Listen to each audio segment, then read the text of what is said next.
साथियों नमस्कार। साथियों, उत्तर प्रदेश लोक सेवा आयोग के द्वारा इस समय एलटी ग्रेड मेंस का फॉर्म आ गए हैं, जिसमें सामाजिक विज्ञान, गणित, हिंदी और शारीरिक शिक्षा। इसके पहले चित्रकला, संगीत, कृषि और उर्दू का फॉर्म भरा जा रहा है। बहुत से अभ्यर्थियों का फॉर्म भरने में समस्याएं आ रही, फ़ोन और मैसेज कर रहे हैं। तो मैं सभी अभ्यर्थियों को मैं बता देना चाहता हूँ कि वैसे कुछ अभ्यर्थी जिनके ग्रेजुएशन में 2 ही साल सब्जेक्ट हैं, वो बड़े अचंभित में हैं कि हम फॉर्म भर पाएँगे, नहीं भर पाएँगे। देखिए, जैसे गणित, हिंदी, उर्दू, ये सब इंडिपेंडेंट सब्जेक्ट हैं। अगर आपका ये बीए में 2 साल है और बीएससी में गणित 2 साल हैं, तो आप फॉर्म भर सकते हैं। विज्ञान का, साइंस तो भरा ही गया है। तो अभी इस समय हिंदी का फॉर्म भरा जा रहा है। अगर हिंदी आपका बीए में 2 साल है, तो आप हिंदी से एलटी मेंस फॉर्म भर सकते हैं, कोई दिक्कत नहीं। हिंदी इंडिपेंडेंट सब्जेक्ट होती है, अंग्रेजी भी होती है, संस्कृत भी होती है, जब जितनी भाषा होती है, गणित भी होता है, विज्ञान भी होता है। उसके बाद आप हिंदी में बता दिया, और उसके बाद गणित, गणित भी इंडिपेंडेंट सब्जेक्ट है। अगर आपका बीएससी में 2 साल है, तो आप एलटी मेंस का फॉर्म डाल सकते हैं, कोई दिक्कत नहीं है। आपका जो है कि सामाजिक विज्ञान में 4 विषय होती हैं, जिससे बहुत से अभ्यर्थी बीए में हिस्ट्री लिए हैं और समाजशास्त्र और जो है कि हिंदी लेकर के बीए कर लिए, बाद में एकल सब्जेक्ट से उन्होंने राजनीति शास्त्र से या किसी भी सब्जेक्ट से बीए कर लिया है। देखिए, जो भी अभ्यर्थी एकल सब्जेक्ट से बीए किए हैं, अपना सब्जेक्ट कॉम्बिनेशन बनाने के लिए, तो वो क्या करेंगे, अपना फॉर्म जो है कि एलटी में डालते वक़्त पहले अपना हाई स्कूल इंटर, बीए जो पहले आपने किया था, उसको डालिएगा। जो एकल सब्जेक्ट से आप बीए किए हैं, वो एसेंशियल क्वालिफ़िकेशन में आप उसको वहाँ पे अपलोड करना है, अन्य क्वालिफ़िकेशन में।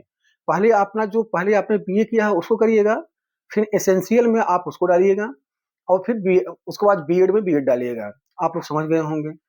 और दूस एक बात और बता दूँ, बहुत से ऐसे छात्र हैं कि पहले जो है कि बीए किए, बीएड किए, बाद में बीएससी कर लिए हैं, तो बीएससी के बेस पे फॉर्म डाल रहे हैं।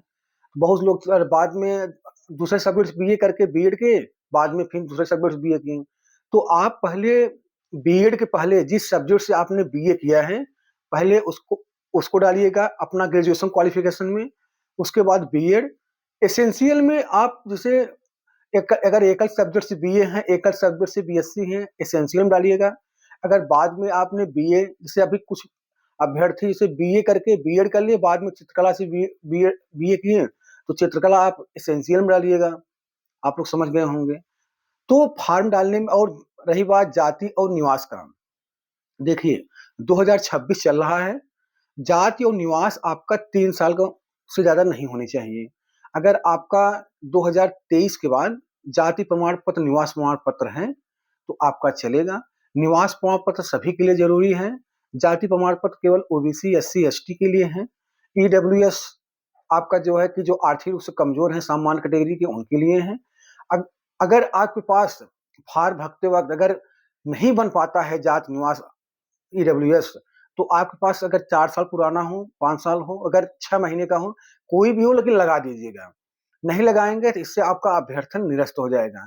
इसलिए आपको जाति, ईडब्ल्यूएस और निवास बहुत ज़रूरी है, उसमें आप त्रुटि मत करिएगा, और फॉर्म सही से भर करके आप लोक सेवा आयोग जमा कर सकते हैं आकर के, या तो आप बाई स्पीड पोस्ट भेज सकते हैं। कल शनिवार है, कल आप लोग मत आइए लोक सेवा आयोग।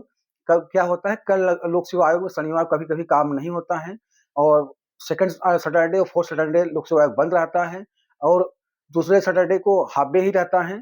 तो कल कोशिश करिए कि आप लोग मंडे को आइए। तो आप लोग अंत में समझ गए, मैं फिर बता दे रहा हूँ, अगर आप एकल विषय से अगर आप बीए, बीएससी किए हैं, तो अगर वो उसकी मार्कशीट आप लोग एसेंशियल क्वालिफ़िकेशन लगाएँगे। उसके पहले जिस जिस सब्जेक्ट से आपने बीए किया है, जिस सब्जेक्ट के बेस पे आपने बीएड किया है, पहले उसका बी लगाएँगे। जैसे हमने बीए में इतिहास, हिंदी और समाजशास्त्र से बीए किया, हम सोशल साइंस कॉम्बिनेशन बनाने के लिए बाद में राजनीति शास्त्र से बीए कर लेंगे।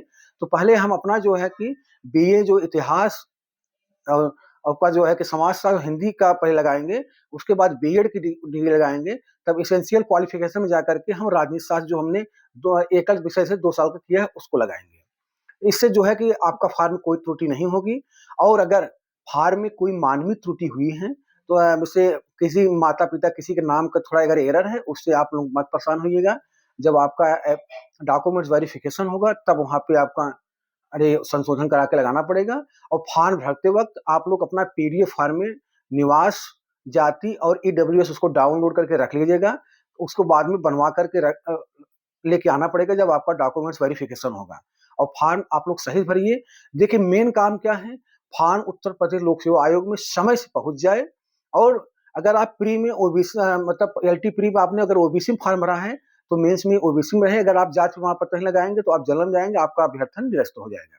तो अंत में यही कहूंगा कि आप लोग फॉर्म सही भरिए और समय से लोक सेवा आयोग को जमा करिए। इससे आपको कोई परेशानी नहीं होनी चाहिए। तो आज की वीडियो यहीं तक। आप लोगों का बहुत बहुत धन्यवाद। नमस्कार।